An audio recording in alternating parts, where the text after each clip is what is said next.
Mambo ya doa ni ya Mungu. Lakini tuombeni tu sana. Haki tuoe mapema. Kwanza wanaume, juu ya malezi.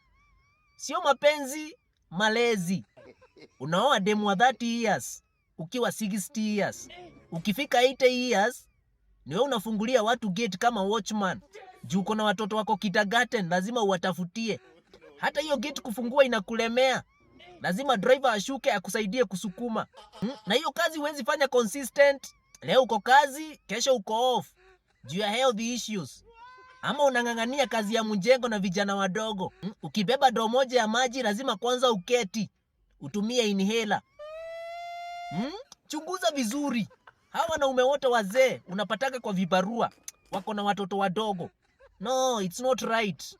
Ukifika 70 years ama 80 years, unastahili kuwa nyumbani kwako umepumzika. Watoto wako ndio wanakuangalia, ndio wanakuhudumia. Si ati ukifika 80 years, ndio sasa unaanza kujifundisha sheng mpya ili uweze kucommunicate na watoto wako wadogo.